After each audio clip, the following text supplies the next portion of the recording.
Amahoro y'Imana nabane namwe, nongeye kubasuhuza mu izina ry'Umwami wacu Yesu Kristo. Uyu munsi twongeye kugaruka mu kiganiro cy'ijambo ry'Imana, tugiye gusoma mu gice cya 39 cy'igitabo cy'Itangiriro. Turahera ku murongo wa 19 tugeze ku murongo wa 20. Murongo wa 19 uratubwira ngo maze shebuja yumvise amagambo umugore wiwe amubwiye y'ingene uwo mugurano wiwe yamugiriye, uburake bwiwe buraziriringa. Nuko shebuja wa Yosefu aramufata amushyira mu ibohero, aho barindira abo umwami aboshye. Nuko abangaho mu nzu y'imbohe. Iri ni ijambo ry'Imana. Yesu nashimwe cyane. Nk'ubusanzwe je tugiye kubana muri kino kiganiro cy'ijambo ry'Imana. Amazina Ndacyayisaba Charles, mbahaye ikaze mu kiganiro cy'ijambo ry'Imana. Reka mbanze mbashimire abo tubana muri bino biganiro by'ijambo ry'Imana, abakoze subscribe kuri iyi channel ndetse n'abatayikoze ariko tubana mu biganiro by'ijambo ry'Imana, babwira ngo muri abantu b'abagabo, Uwiteka bagirire neza. Uyu munsi rero tugiye kuganira ku ijambo ry'Imana nahaye intego ivuga ngo no mu banzi bawe Uwiteka basha kuhanyuza inzira, aho udatekereza ko byashoboka Uwiteka yinyuzaho.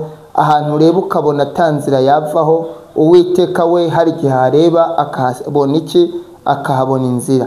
Tubonye uburyo Yosefu yanzwe na muka Potifari, uwo twari kwita nyirabuja, akamwanka atari uko amwanze, ahubwo ari uko yari mutegerejeho ibintu runaka. Ibyo amutegerejeho ntiyabimubonaho, amaze kutabimubonaho amugirira ishyari. Amaze kumugirira ishyari apanga uburyo yagira iki, yamupfungisha, ndetse anabigeraho aramufungisha. Ariko muri kwa kumufungisha niho Imana yari mwinyuza inzira za Yosefu zo gutabara. Muka Potifari yapfungishije Yosefu ari kumera nk'umwikiza, ariko Imana ibana na Yosefu muri gereza. Imana ibana na Yosefu mu bikomeye. Imana ibana na Yosefu mu bintu byagaragara nk'ibidashoboka. Imana imaze kubana na Yosefu, Yosefu iramurengera kugeza aho yavuye muri gereza. Ava muri gereza ari umuntu akomeye. Yapfunzwe ari umuntu w'umucakara, ari umujya mu nzu kwa Potifari. Ariko gufungurwa kwa Yosefu yagiye gufungurwa abicegera cy'umwami. Uyu munsi nari kuzanira ijambo ry'ihumure rikubwira ngo no mu banzi bawe, muri hahantu ubona inzira itanyura, hahantu ureba ukabona bidashoboka, Imana yo ishobora kugira iki, ishobora kuhanyuza inzira. Niryo jambo ry'ihumure nari kuzanira. Ndazi buri muntu wese akunda inshuti ze, ndetse buri muntu wese afise abamwanka, ndetse iyo umenye ko umuntu akwanka wumva wamugwanya, ukumva wamurimbura. Ariko nubwo bimetse kuba wumva wamugwanya, ukumva menga wamurimbura, ukumva menga ntakwiye kubaho, nagira nkubwire ngo aho ngaho nyene ubona menga ntibishoboka, Imana ihanyuza inzira muri uwo mwanzi wawe. Imana yanyujije inzira muri muka Potifari.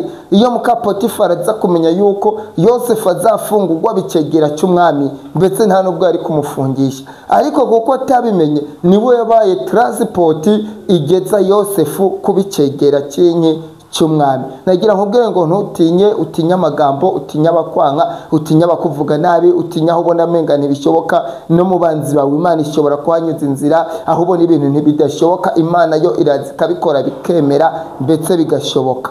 Niryo jambo rero nari kuzaniye ry'ihumure. Mwakoze cyane mwe twari turi kumwe muri iri jambo ry'Imana. Cyari jambo ry'Imana riguhumuriza, ndakubwira ngo ntutinye, kuko naho ubona hadashoboka Imana irahareba ikanyuza inzira, kandi inzira ikemera. Sawa sawa, mugire umunsi mwiza, Uwiteka bagirire neza.